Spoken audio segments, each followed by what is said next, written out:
Everything around you is dimmed now, screens low, engines humming softly in the background.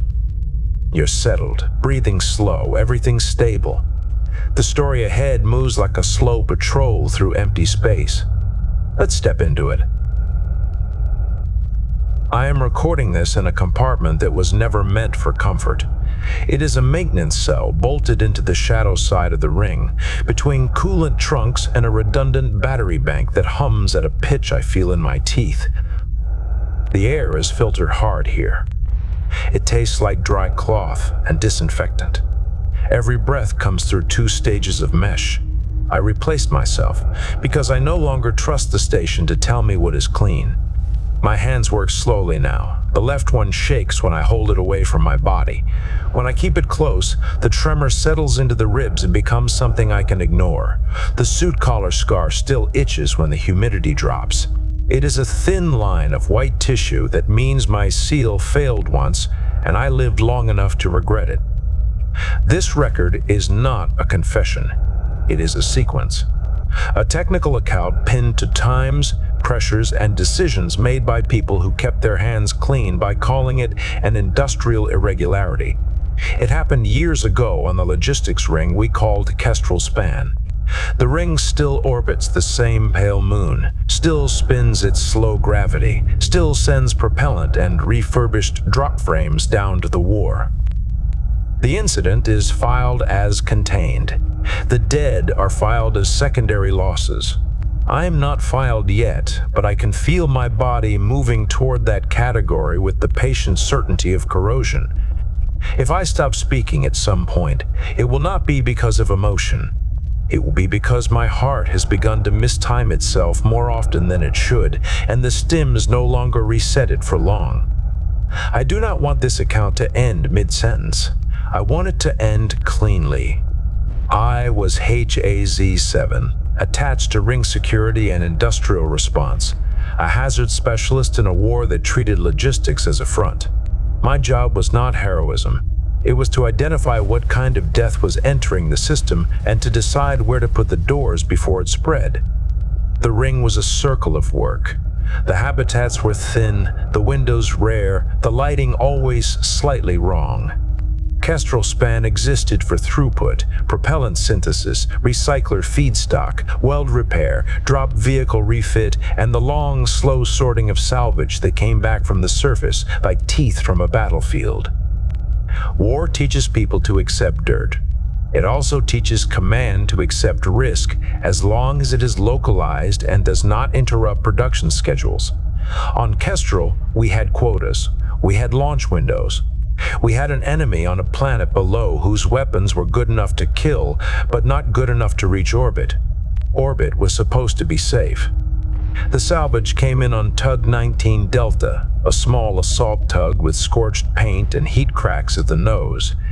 It arrived at 03,001T station time on a vector that forced it to match ring rotation with minimal thruster use. The docking cameras showed it moving with a stiffness that suggested its control surfaces were partially fused.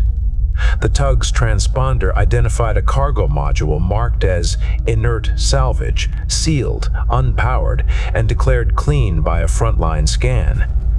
Frontline scans are not thorough, they are fast. They exist to keep pilots moving and to keep the hold full. I watched the intake on my tablet feed because salvage is where hazards hide. A war produces not only bullets and bodies, but materials that do not belong in normal industrial loops. The module was a standardized coffin of composite and alloy. It had a military seal stamp and a paint mark that indicated no volatile. The pressure readout was stable. The radiation badge on the outside showed background. The module's surface was pitted as if it had been exposed to abrasive sand at high velocity. There were micro scratches running in one direction, like it had been dragged through something that wanted to grind it down. At 03,047, the module was rolled into Recycler Bay 3. That bay was a cavern of machines built to chew dead hardware into feedstock. Cutters, induction furnaces, magnetic separators. The kind of place where you can lose a limb without anyone hearing you over the noise. My unit's presence in Recycler 3 was routine. 2 security techs in light exos, 1 industrial supervisor, and me in hazard rig with the sampling kit. We ran a standard sweep. The sensors reported nothing that fit a known profile. That should have been comforting. It was not. Unknown reads are not clean reads. Unknown reads are gaps. We opened the module according to protocol. The protocol assumed the module contained scrap alloy, dead composite, maybe a captured piece of enemy equipment. The first cut was made by an automated arm with a plasma edge. At 04006, the cutter touched the seam. The alarm that followed did not have a name. It was a general atmospheric anomaly alert, the kind that triggers when particulate counts spike beyond expected. It flashed amber, not red. The system did not declare a chemical leak, did not declare radiological danger, did not declare biohazard. It declared air quality deviation. Amber alarms are meant to be handled with fans and masks, not emergency seals. The plasma cut opened the seam, and a thin gray bloom rose from inside the module, like breath in cold air. It did not billow. It did not surge. It drifted up in a slow, lazy column, catching the bay lights and then fading into nothing. The particulate sensors spiked again. The recycler's internal fans surged automatically. That was the first error. The station tried to correct by moving air faster. Moving air is how you spread what you do not understand. I sealed my suit by instinct. The security techs did not. Their exos had open neck lines and respirators meant for smoke, not aerosols that bond to your sinuses. The industrial supervisor hesitated because amber alarms were part of his daily world. He looked at the data feed, saw no label, and treated it like dust. I deployed 2 micro drones. They were small spheres with intake ports, camera eyes, and a sampling mesh. They floated through the rising column and returned with their meshes stained a faint dark. The stain was not oily, not gritty. It looked like ash that had been compressed into a film. At 04009, the recycler's status panel reported a filter clog event in vent stack C. That stack serviced not only Recycler 3, but the adjacent service spine that ran toward the habitation ring. The station's automation rerouted airflow around the clog. That was the second error. The station tried to maintain pressure balance by opening alternate vents. Alternate vents meant alternate paths. I requested a hazard classification from Central. The request did not go through cleanly. The comms link stuttered. That was unusual in the bay. Kestrel had strong internal repeaters. I tried again. The link dropped and reconnected with static that sounded like dry leaves being crushed. The industrial supervisor, following his own rules, ordered the cutter to continue. His logic was simple. Open the module fully, identify contents, isolate if needed. It was the logic of a man who thought the world obeyed categories. The cutter arm peeled the lid back. Inside the module was not scrap. It was a lattice of metal and dark porous material, like a coral made from industrial slag. It was shaped as if it had grown into the module rather than being placed. It had a faint, wet sheen in places, despite the module being declared inert and unpowered. It looked wrong in a way that did not trigger alarms because wrong is not a measurable unit. The drone's chemical sniffer returned a set of partial matches that fit nothing in our library. The particulate count climbed. The station fans worked harder. The amber alarm stayed amber. I flagged the bay for immediate lock and negative pressure.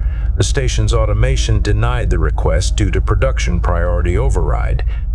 I saw the denial on my feed and felt a familiar cold inside my chest. Production override was a war setting. It meant that certain sections could not be fully sealed without command authorization, because the ring needed to keep moving material. Command authorization takes time. Hazards do not. At EO 4018, one of the security techs vomited inside his respirator. He tried to pull it off and failed because his hands were shaking. He thought he was choking. The aerosol had no smell, but the body can still detect intrusion by swelling tissue and flooding the throat. His exosuit's collar line was open.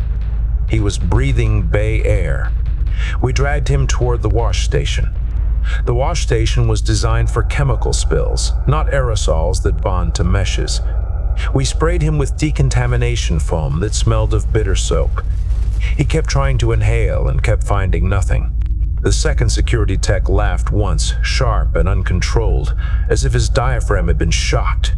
Then he sat down hard on the grated floor and stared at his own hands like he did not recognize them. His pupils were wide, his skin turned pale under the bay lights. Delayed consequences were supposed to be delayed. This was immediate. The industrial supervisor finally ordered an evacuation of the bay. He did it because bodies were failing in front of him, not because the system had named the hazard. That distinction matters. It means we wasted 12 minutes trying to categorize the unclassifiable. We moved through the access corridor toward the nearest pressure door. The station's fans continued to cycle. The comms link continued to stutter. I watched the particulate count on my wrist readout and saw it spike not only in Recycler 3 but in Corridor 7, which should have been isolated. The aerosol was already in the trunks. The pressure door did not open on first request. The panel flashed lock engaged. The station had sensed an anomaly and had decided in its mechanical way to isolate the bay. It isolated us inside. I overrode with my hazard authorization. The panel accepted and then rejected with a new message: override denied by central policy. The policy was not local. Someone had pushed a setting from command. They had decided containment meant keeping the problem in place, regardless of who was in place with it. We forced the door manually. The exosuits had strength assist. We used it. The door seals screamed as they tore, and I felt the ring's pressure system fight us, trying to maintain differentials. When the door finally cracked, air rushed through like a breath and carried dust with it. We moved into the service spine. The lights were dimmer here, the metal older, the surfaces worn by decades of boots. The air felt warmer, which meant it had come from habitat circulation, which meant the aerosol had already touched that system. The station had rerouted airflow through living spaces to balance pressure. That was how an industrial incident became a mass casualty event. At 0441, Medbay reported the first collapse outside Recycler 3. A technician in Habitat Segment 2 had fallen while eating. No warning. He had been in a different section, but the ventilation trunks connected everything eventually. The aerosol did not need permission. I made my way toward central control with my unit, but the comms link degraded further. The static became constant. My suit's internal filters began to register clog events. I swapped a cartridge and felt the resistance change as fresh mesh took the load. I could not smell anything. I could not see anything. I could only watch numbers climb. We passed a viewing blister that looked down into one of the centrifuge habitat arcs. People were still moving normally. They were walking, carrying trays, laughing with open mouths. They had seen salvage tugs dock before. They had seen alarms before. On the ring, alarms were part of the background. No one flinched for amber. I remember one child in the habitat arc pressing a hand to the blister glass, watching our exosuits move through the spine like armored insects. The child smiled. The child did not know. The air in his lungs had already been changed. Command finally responded to my hazard request at 5:03. The response was not a classification. It was an instruction: treat as industrial particulate, maintain production, minimize panic, isolate affected personnel. It was written in clean language that never mentioned death. We were ordered to return to Recycler 3 and stabilize the bay. Stabilize meant seal the module, restore ventilation, and get the recycler line back online. It was an impossible objective because we did not know what the module contained. It was also an objective that put bodies into a hazard zone for the sake of schedule. Orders do not come with hands. They come with consequences. We returned. The bay air had been cycled so many times by then that the particulate count had spread into the walls. The floor grating held dust in its seams. The module sat open, its dark lattice exposed to the lights like a wound that did not bleed. The plasma cutter arm hung idle beside it, its edge cooling. 2 industrial workers were still inside. They had been trapped by the automation lock earlier and had not had hazard suits. They were alive when we found them, but their breathing was shallow and their eyes unfocused. One had bled from the nose into his upper lip. The blood was thin and bright. We moved them out. They died later, not in the bay, but in Med Bay, because the body does not care where it stops. The location only matters to paperwork. I approached the module with a sampling dart launcher. The darts were designed to take microcores from unknown substances. I fired 3 into the lattice. 2 bounced off as if the surface were harder than expected. 1 embedded and returned a sample that looked like gray foam mixed with metal flakes. The sample box began to fog from inside, as if it were reacting to its own containment. My micro-drones returned with clogged meshes and low battery. Their rotors struggled as if the air density had changed. That was not possible in a pressurized bay. It suggested that the aerosol was not just dust, but carried charge or microstructure that interfered with mechanical movement. The comms link died completely at 0519. My suit switched to local mesh networking with nearby units. The mesh had limited range. It meant we were now isolated, even while standing inside a station full of people. I used emergency seal foam to coat the module seam. Foam is a blunt instrument. It fills gaps and hardens. It does not neutralize. We wrapped the module in containment tarp, a layered fabric with embedded filtration. The tarp sealed around the module and turned the dark lattice into a shape that could be dragged, handled, managed. The ring prefers manageable shapes. The station did not allow us to vent the bay to vacuum. That would have been a clean solution. Vacuum kills most things. Vacuum also interrupts production, and production was the god in that moment. Instead, we were ordered to keep air cycling and to trust the filters. Filters are not magic. Filters are sacrifices made of mesh. They catch what they can until they clog. Then they become reservoirs. At 6:02, the first wave of delayed casualties began. People who had breathed the aerosol earlier, who had walked through corridors that had been safe, began to show signs. Coughing that produced no phlegm, then coughing that produced blood, tremors, confusion, sudden collapse. There was no pattern that fit known toxins. The medbay staff treated symptoms, not causes. I remember the sound of bodies hitting deck plating.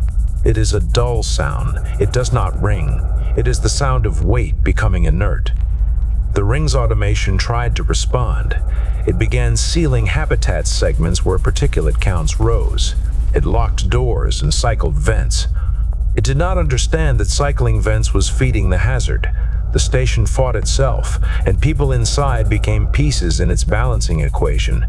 Security was deployed to keep order, which in practice meant keeping frightened people from forcing airlocks. They were afraid of panic. They should have been afraid of air. By 0710, the incident had moved beyond Recycler 3. It was everywhere the ventilation touched, which meant everywhere. Command issued a communications suppression order. External transmissions were restricted to routine operations. Any mention of hazard was flagged. The ring's outbound antenna array was placed under manual control.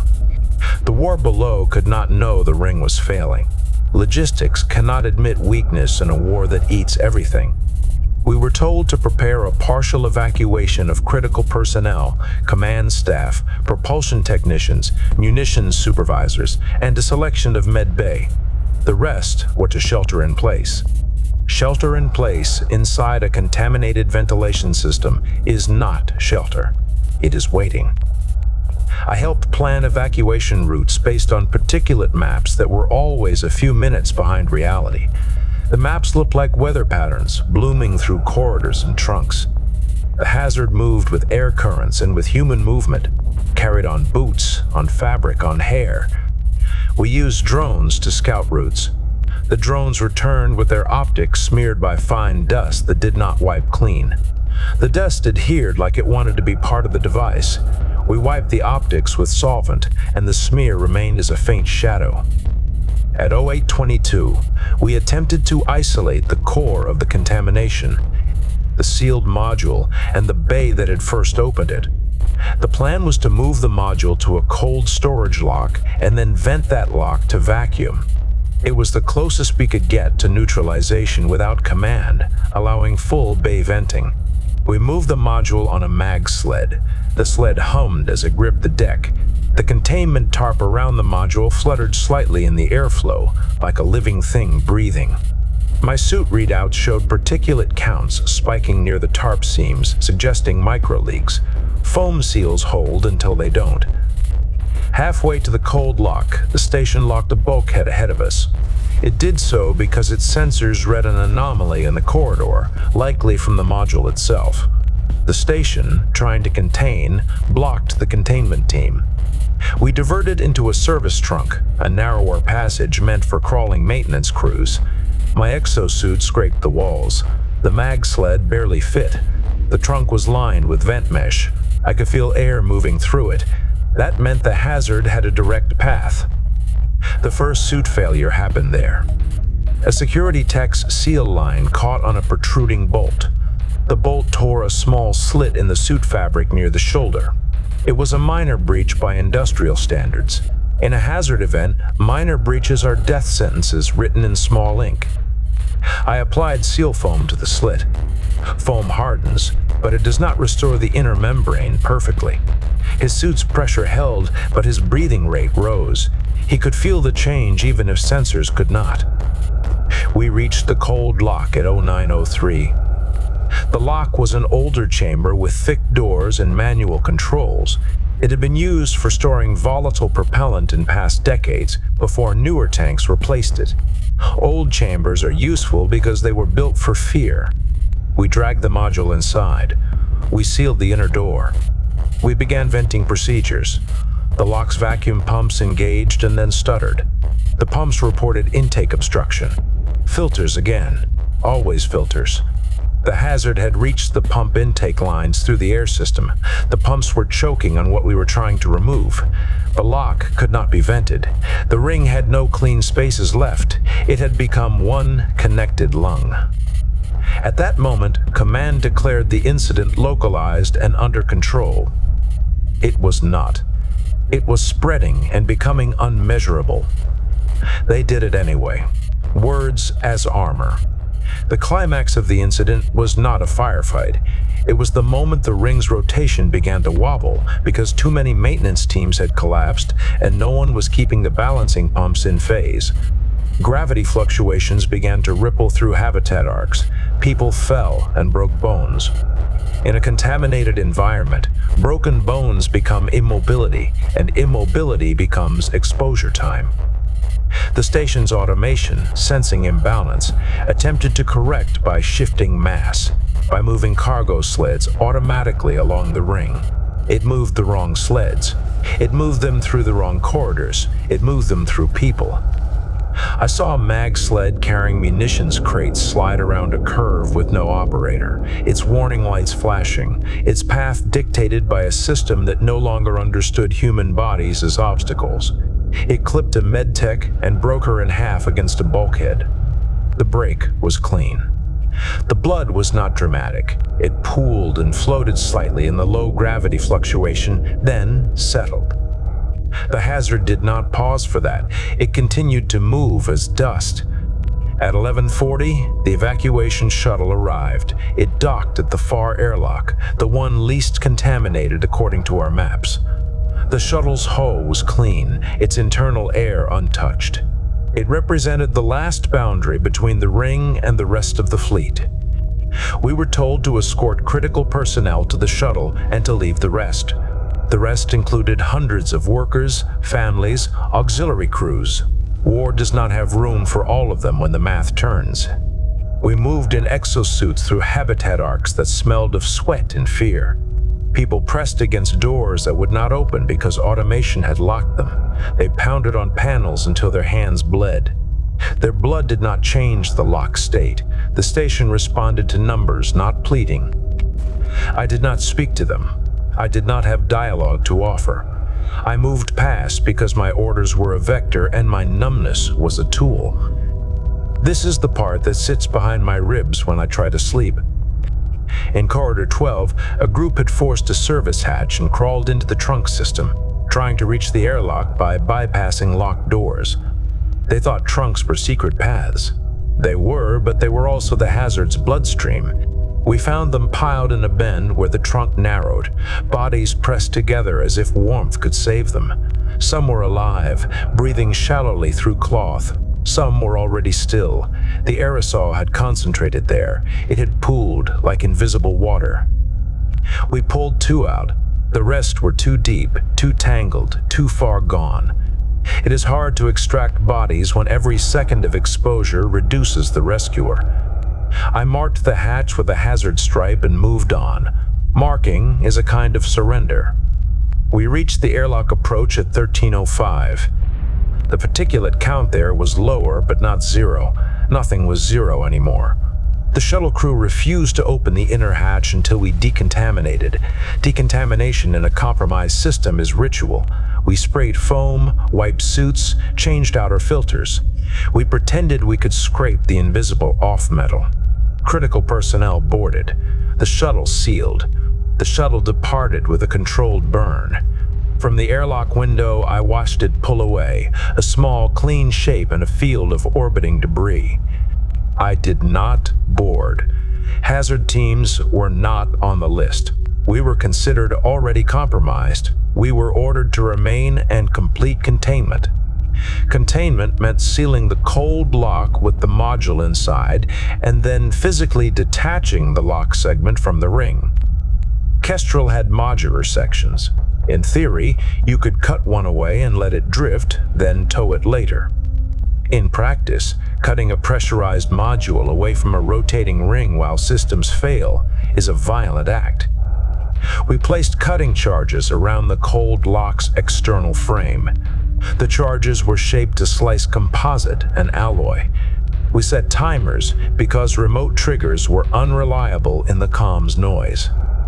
We retreated to the next bulkhead, sealed as best we could, and waited. At 14:22, the charges detonated. The sound was muffled through metal, a deep thud that I felt in my bones. The bulkhead shuddered. The ring's rotation stuttered as mass shifted. For a moment, gravity went light, then heavy, then light again. The cold lock segment separated. Through a small service viewport, I saw it drift away, tether lines snapping like thin veins. The segment tumbled slowly, its hazard lights blinking into darkness. We had not vented it. We had not neutralized the module. We had simply removed it from our immediate environment. That was the best we could do under command constraints. The ring's automation logged the separation as successful jettison. The incident status changed from active to resolved. Resolved is a word that means the alarms stop, not that the danger ends. After the jettison, casualties continued for days. The aerosol had seeded filters throughout the ring. Every time a filter cycled, it released microbursts. Every time a maintenance team opened a vent panel, they disturbed dust that had settled into seams. People died in waves. Medbay ran out of stims. Then it ran out of blood. Then it ran out of staff. Command transmitted a final directive. All remaining personnel were to be quarantined. No rescue, no further evacuation. The ring would continue minimal operations with automated systems and a skeleton crew deemed necessary. The rest were expendable. I was part of the necessary group because I knew where the dust was and how it moved. Knowledge is sometimes mistaken for immunity. The official record later stated that the hazard was a foreign particulate contamination event resulting from salvage mishandling. It stated that losses were limited and contained. It stated that the artifact was removed and no further risk existed. It did not state that the particulate interfered with comms, that automation made lethal decisions, that people were locked behind doors as they coughed blood. It did not state that we used production override settings as a weapon against our own bodies. I survived the acute phase. Survival is not victory. It is a delay. My lungs scarred. My heart rhythm changed. My left hand began to tremble months later. The doctors called it stress and exposure, and then stopped calling it anything when the war demanded their attention elsewhere. They issued me a fitness waiver, then revoked it, then issued it again. The paperwork followed the needs of schedules, not biology. Years passed. Kestrel's span continued to spin. New workers arrived. Families were replaced by single contract laborers. The filters were changed more often. The section where Recycler 3 had been was refitted and renamed. People walked those corridors with open mouths and did not think about dust. I did. I still do. The station's air still tastes like cloth and disinfectant. Sometimes, when the humidity drops, I taste a faint metallic dryness behind my tongue, and my body remembers the particulate count spiking without a label. Memory is not emotional for me anymore. It is sensory. I am recording this because my heart has begun to mistime itself in longer runs. The stims buy less. The tremor has spread into the forearm. I can feel my breath shorten when I climb ladders. I have been told, indirectly, that I am no longer useful and that my continued presence is a risk. I accept that. It is consistent with how the ring treated people when the hazard came. There is one final detail that matters. The cold lock segment we jettisoned did not drift into empty space forever. Weeks later, a tug retrieved it. The tug did not bring it back to Kestrel. It took it to an undisclosed yard. The module inside was still sealed. The dark lattice inside was still unclassified. Someone wanted it. That is the part that means the disaster did not end when the alarm stopped. It became an asset. It became something to study, to weaponize, to use in the next war. I cannot stop that. I can only leave a record that it was never inert, never clean, never understood, and that treating unknowns as dust kills in ways that do not look like battle until the bodies pile up. My filters are clogging faster tonight. The battery bank hum has deepened. The air feels slightly warmer, which means circulation has shifted again. The ring is old. It breathes in patterns that change without asking. I am going to end this record now at a full sentence, while my hands still obey. The rest can be inferred by anyone who has worked in a place where schedules are valued more than lungs.